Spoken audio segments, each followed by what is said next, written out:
Halo semuanya. Dalam sejarah evolusi biologi di bumi, nenek moyang manusia pernah mengubah aturan main evolusi biologis, mengubah takdirnya melawan alam, dan akhirnya mencapai puncak rantai biologis di bumi. Bagaimana nenek moyang kita menciptakan keajaiban evolusioner ini? Selama miliaran tahun, evolusi seluruh makhluk hidup di bumi telah mengikuti aturan sistematis yang ditetapkan oleh alam, yaitu terus-menerus menjadi lebih cepat, lebih tinggi, dan lebih kuat. Hal ini sepenuhnya sesuai dengan semangat Olimpiade saat ini. Sejak zaman Trilobita hingga sebelum manusia mendominasi bumi, alam selalu beroperasi seperti ini. Selama miliaran tahun sejarah evolusi, status berbagai hewan dan tumbuhan telah sepenuhnya diselesaikan. Dalam istilah modern, ini adalah solidifikasi kelas. Misalnya, kelinci, tidak peduli bagaimana mereka berevolusi, adalah makanan bagi serigala. Bahkan jika kelinci yang lebih kuat dan cepat lahir, mustahil untuk mengubah kesenjangan kelas yang besar antara serigala dan kelinci, karena serigala juga berevolusi. Hampir mustahil untuk membalikkan kesenjangan yang terakumulasi selama miliaran tahun oleh evolusi alami. Dalam kompetisi Olimpiade alam, manusia adalah manusia kilas menengah yang kaz dan hanya dapat dikatakan lebih kuat daripada tanaman dan serangga. Menghadapi bangsawan alam, harimau, singa, dan gajah, manusia tidak memiliki kekuatan untuk melawan. Bahkan ketika menghadapi binatang seperti kambing, seorang manusia saja belum tentu mampu mengalahkannya karena kambing mempunyai tanduk yang keras dan tajam di kepalanya, sedangkan manusia tidak. Oleh karena itu, secara kodrat manusia purba mirip dengan kelinci. Sulit bagi manusia untuk menjadi ancaman bagi spesies lain, sehingga mereka hanya bisa memakan sebagian buah-buahan dan memangsa beberapa serangga. Kelinci bertahan hidup dengan menggali liang di tanah, dan manusia bertahan hidup dengan memanjat pohon, berjuang untuk bertahan hidup di alam. Hewan besar seperti gajah dan kuda Nil tidak dapat disakiti meskipun mereka berdiri diam dan dipukul dengan santai oleh manusia purba. Jika seekor gajah atau kuda Nil menendang manusia tersebut dapat terbunuh. Kesenjangan yang sangat besar ini sungguh membuat putus asa. Menurut ritme evolusi alam yang normal, manusia seharusnya terus berevolusi secara fisik. Misalnya, jika keturunan manusia kera berevolusi menjadi sekuat Tyson, ia dapat membunuh manusia kera dengan satu pukulan. Dengan cara ini, manusia kera yang kuat akan memperoleh keuntungan bertahan hidup, dan kemudian menguasai sejumlah besar betina, yang pada akhirnya meningkatkan efektivitas tempur seluruh suku. Atau, manusia kera mungkin tiba-tiba mengembangkan sisik, seperti terenggiling, dan memperoleh kemampuan bertahan yang kuat. Atau, manusia kera yang tiba-tiba menumbuhkan tanduk di kepalanya, memperoleh daya serang yang besar, sehingga memperoleh keuntungan dalam persaingan untuk bertahan hidup, dan kemudian perlahan-lahan menyebarkan gen berkualitas tinggi yang baru saja dimutasinya. Diperlukan waktu puluhan ribu tahun agar gen berkualitas tinggi ini menyebar ke seluruh suku. Namun manusia sangat aneh. Mereka tidak mengembangkan tubuh mereka, juga tidak mengembangkan kemampuan bertahan dan menyerang. Sebaliknya, mereka mengembangkan kecerdasan mereka setiap hari. Pada tahap awal perkembangan manusia, kecerdasan hanya dapat membuat manusia lebih pandai dalam hal melarikan diri, dan itu saja. Namun, alam tidak menduga bahwa setelah kecerdasan manusia didorong hingga batasnya, celah akan muncul dalam sistem evolusi biologis yang dibangun oleh alam.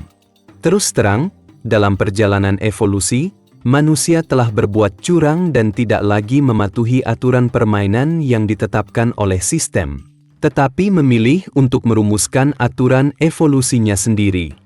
Mengapa ini terjadi? Bayangkan, meski semua orang berevolusi menjadi sekuat Tyson, dengan sisik pertahanan seperti terenggiling, dan tanduk setajam antelop, manusia tetap rentan terhadap gajah. Oleh karena itu, Manusia tidak berevolusi ke arah ini, tetapi malah memulai jalur evolusi lain yang sama sekali berbeda dari spesies lain di bumi. Sekitar 3 juta tahun yang lalu, manusia kera akhirnya mengembangkan kecerdasannya hingga kapasitas penuh dan menemukan keterampilan tersembunyi, kemampuan untuk membuat dan menggunakan alat. Manusia kera menemukan sebatang tongkat kayu di hutan tempat tinggalnya, lalu menggunakan batu tajam untuk menajamkan salah satu ujung tongkat itu hingga menjadi sangat tajam, sehingga terciptalah lembing pertama umat manusia. Ini adalah penemuan Genesis. Nilainya sebanding dengan 10.000 hadiah Nobel. Sambil memegang lembing kayu, manusia kera itu langsung memperoleh kemampuan serangan jarak jauh yang dahsyat. Yang terpenting adalah kemampuan ini dapat ditiru. Selama satu manusia kera menemukan alat baru, kera lain dapat langsung mempelajarinya. Tidak memerlukan puluhan ribu tahun evolusi dan dapat dipopulerkan di seluruh suku dalam waktu 1 tahun. Hal ini mempercepat evolusi umat manusia puluhan ribu kali lipat. Menjadikan mereka penguasa tertinggi dalam rantai makanan di bumi. Setelah memperoleh cukup makanan, manusia menjadi lebih cerdas dan kuat, serta menghasilkan lebih banyak keturunan. Meningkatnya jumlah penduduk membuat semakin besar kemungkinan munculnya orang bijak dalam komunitas manusia. Dan setiap penemuan orang bijak dapat dengan cepat meningkatkan efektivitas tempur seluruh suku manusia. Puluhan tahun lalu, media menyaksikan adegan perburuan suku-suku primitif di benua Afrika, yang dengan sempurna menggambarkan kembali cara nenek moyang manusia berburu jutaan tahun lalu. Penemuan lembing memberi manusia kemampuan untuk akhirnya meninggalkan perlindungan hutan, resmi menjadi pemburu, dan mulai bergerak menuju puncak rantai makanan bumi. Sejak penemuan lembing kayu pertama, umat manusia telah memulai jalur evolusi pengetahuan. Penemuan busur dan anak panah serta pembuatan senjata perunggu membuat hewan lain di bumi tidak mungkin mengancam kelangsungan hidup manusia. Satu-satunya lawan manusia adalah manusia itu sendiri. Manusia menciptakan senapan. Setiap manusia lemah yang memegang senapan akan segera memperoleh kekuatan serangan yang dahsyat, membuat hewan lain di bumi gemetar ketakutan. Manusia menciptakan baju besi dan kemudian tank. Setiap manusia biasa dapat memperoleh kemampuan pertahanan super dengan bantuan peralatan ini. Bahkan jika terenggiling berevolusi selama 10 miliar tahun lagi, mereka tidak akan pernah mampu memiliki pertahanan sekuat itu. Manusia juga telah menemukan pesawat terbang, yang memungkinkan manusia manapun terbang dengan kecepatan supersonik. Kemampuan terbang yang dikembangkan elang selama miliaran tahun tidak ada apa-apanya jika dibandingkan dengan manusia. Kita dapat melihat bahwa sejarah evolusi manusia tidak ada hubungannya dengan evolusi fisik sejak awal. Faktanya, tubuh manusia tidak berevolusi dalam waktu yang lama. Bahkan dapat dikatakan terjadi evolusi negatif. Banyak orang yang mengalami masalah pada gigi dan persendian setelah usia 40 tahun. Mengapa demikian? Sebab sesuai dengan naskah yang awalnya ditetapkan alam untuk manusia, manusia hanya perlu hidup selama 40 tahun, maka gen dalam tubuh manusia menetapkan umur layanan 40 tahun untuk gigi dan sendi tubuh. Namun, manusia telah mengembangkan kemampuan industri dan medis yang kuat, yang telah memperpanjang umur manusia secara signifikan. Menurut keadaan evolusi alam, sangatlah tidak normal bagi manusia untuk hidup begitu lama. Evolusi tubuh manusia jauh dari sejalan dengan evolusi pengetahuan manusia. Oleh karena itu, setelah usia paruh baya, orang rentan terhadap berbagai masalah kesehatan. Namun, bagi umat manusia secara keseluruhan, evolusi fisik tampaknya tidak penting. Munculnya Tyson atau O'Neill hanya akan membuat dia dan keturunannya lebih kuat, yang tidak banyak membantu umat manusia secara keseluruhan. Namun munculnya orang bijak dapat meningkatkan kemampuan manusia secara signifikan. Jika seseorang menemukan teknologi fusi nuklir terkendali, maka semua manusia lainnya akan secara langsung dan pasif memiliki teknologi ini, yang akan segera membawa efektivitas tempur umat manusia secara keseluruhan ke tingkat baru.